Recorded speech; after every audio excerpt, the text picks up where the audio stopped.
that's been going on here lately, and I asked our attorney and if I could read this letter I wrote, but he told me I'd have to ask the council for your permission before reading it, because this is just from my perspective, and it is a council's meeting, so I'm asking, may I read this? What's it about? It's about everything that's been published in the papers and everything. The false, yeah. So, do I have approval from the council to read this letter? Mm-hmm. This seems appropriate to me, so. Okay. As the mayor of Ione, I have tried to serve the community to the best of my abilities. I have tried to make sure that the citizens of this town have been informed and included in the decision making. You, the people, need to know that you have a strong council working on your behalf. They work as a team. They look over all documents given to them so they can make the best informed decisions for you, the public, and the town in general. You have an office staff and maintenance team that work tirelessly to keep the town functioning. It takes all of us working together to get through all the governmental red tape and guidelines. There are many. It saddens me that someone not from here has decided to wreak havoc and sow seeds of doubt, whispering that there is corruption. This has all been going on since June of 2023.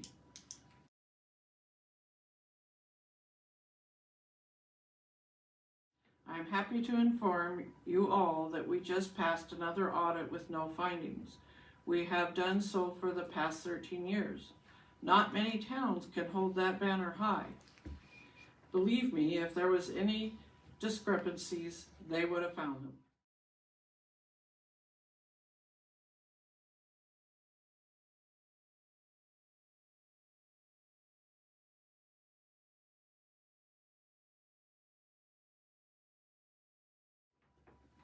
All this said, I'm going to conclude with two documents that are public records.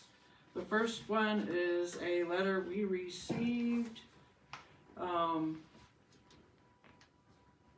July 6th of 2023. And this was a citizen of the town who claimed that a records request was not provided in a timely manner. And this citizen requested several things. And we did satisfy, we mailed him what we needed to mail this person and everything. And then he had conditions he wanted us to comply with. So I'm going to save all the yada yadas and get to the point. He said he would like to take us to court, but he would prefer instead to settle this matter in a way that is mutually beneficial to all parties involved and to avoid unnecessary and what sure to be costly litigation.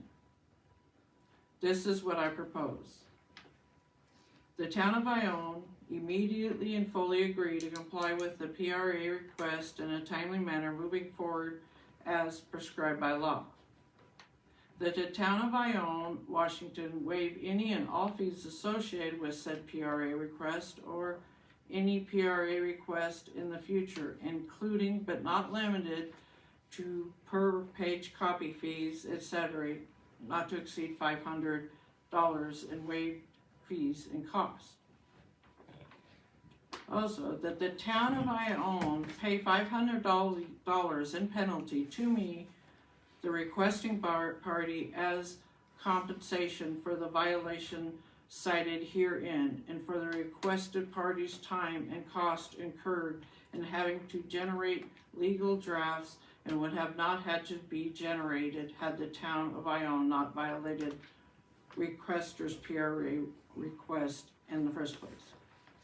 And it was found by Logan Worley that we did not commit any violation.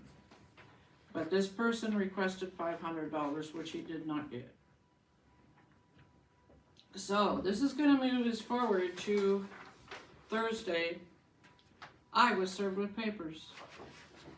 And I'm gonna read you what this document says, so the public needs to know what we've been put up against. And of course, it has the cover letter from Mary Ann Nichols, the auditor, saying, you know, the reason why we're served, I was being recalled. Okay, it says petition for recall of Mayor Eve Marie Warren, Mayor of Ione, Washington.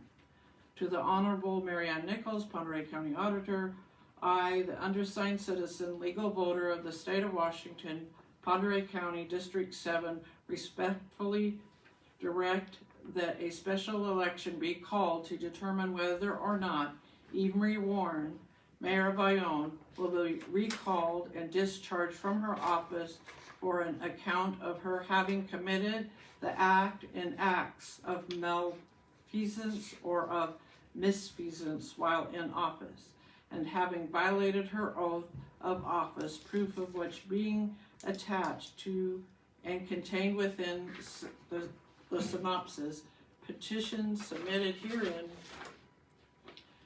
in Washington, an elected official may be subject to recall if he or she has committed some acts or acts of malfeasance or misfeasance while in office, or has violated his oath of office, Washington State Constitution, and then it cites an RCW 29A.56.110. Malfeasance or, misfeasance, I'm not sure if I'm saying that right, or malfeasance, and officer means any wrongly conduct that affects, interrupts, or interferes with the performance of official duty. Additionally, misfeasance in office means the performance of a duty in an improper manner, and additionally, malfeasance in office means the commission of an unlawful act. Violation of the oath of office means the neglect of knowingly failure by the elective public officer to perform faithfully a duty imposed by law. The legislation has chosen to limit recall process so the public officials will be protected from petitions based on frivolous, unsubstantiated charges in a recall cast. And it has a bunch of numbers about it. The court reviews the sufficiency of recall petition de novo in recall of Wason. They read the recall petition broadly as a whole and in favor of the voter in a recall of West. It's an address on the coast. Although the court must not access the truthfulness of the allegations contained within the recall petition.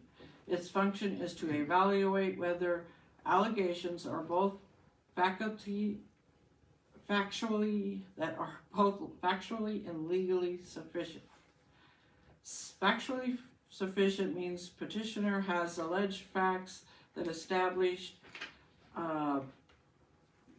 prima facie case of misfeasance or malfeasance or violation of the oath of office and recall. The charges as a whole must identify the electors to the official being recalled, acts or omissions that without justification supported recall. The facts alleged must be concise but detailed, and it must include specific information regarding the date, location, nature of the allegation. Although the recall petitioner need not have first-hand knowledge of the allegation, the recall petitioner must have some knowledge of the allegation that is more than a belief the charges are true. The court may consider supporting a recall charge against Eve Marie Warren, Mayor Ione, Washington, via documentation to determine whether the charges are factually concise. When an official is accused of a crime, the recall petitioner must have knowledge of facts indicating intent to violate the law. Intent to violate the law may be inferred from the circumstances, but may not be too conjunctural. In addition to factual sufficiency, the petitioner must show legal sufficiency means the charge must define substantial content, clearly misfeasance or malfeasance, or a violation of the oath of office. Okay, it continues to do that. Okay. And then, this is where the charges start coming in. On June 12, 2023, 11:25, Sandy Hutchinson, the town clerk, drafted and sent the following, okay, no, I need to finish reading this page first. Further, the official may not be recalled for discretionary acts unless the discretion was exercised in a manifestly unreasonable manner. Michael Piccarelli hereby, in good faith, with submitted facts, respectfully alleges the following. Each category of charge will be presented for factual and legal sufficiency in order they appear below and are as follows. Would you guys like to hear what I've been charged with? Yeah.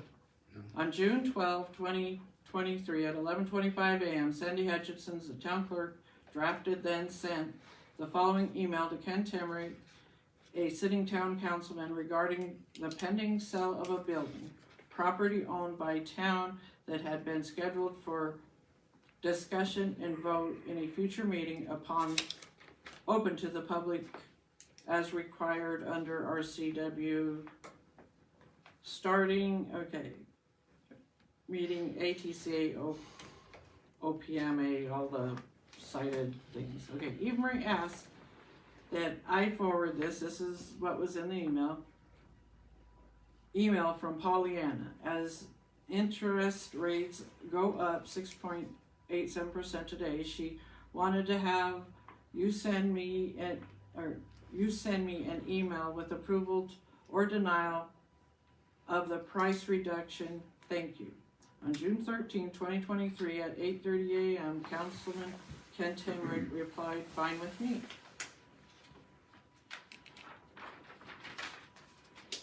On June 12, 2023 at 11:25 a.m., Sandy Hutchinson and the town clerk drafted and sent exact same email to Sharon Shipley, a sitting town councilwoman, regarding the pending sale of the building, property owned by the town that had been scheduled for discussion and possible vote in future meeting upon the public,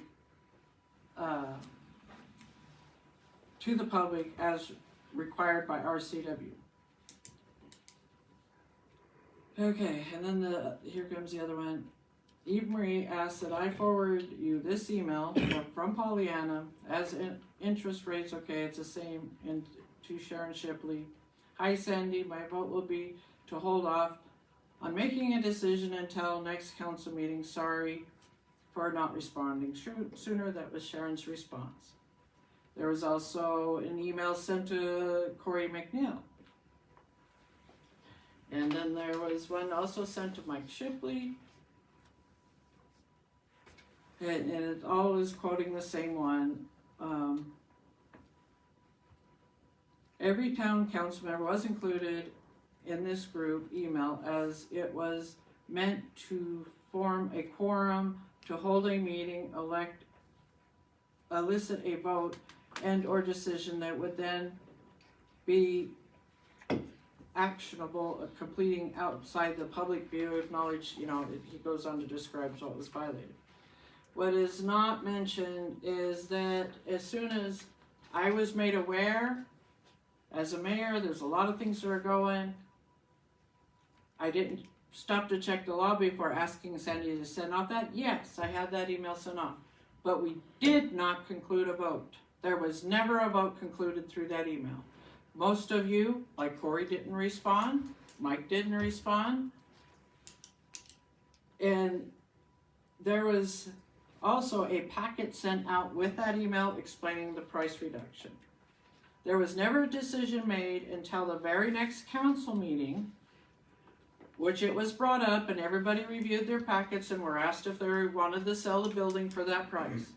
And it was voted on then that the building was sold, would be sold at that price. There was never any secret meeting.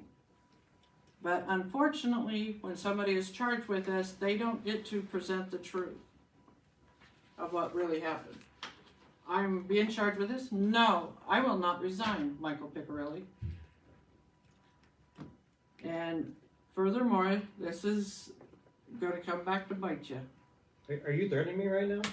Are you threatening me? Are you threatening me? Are you threatening me?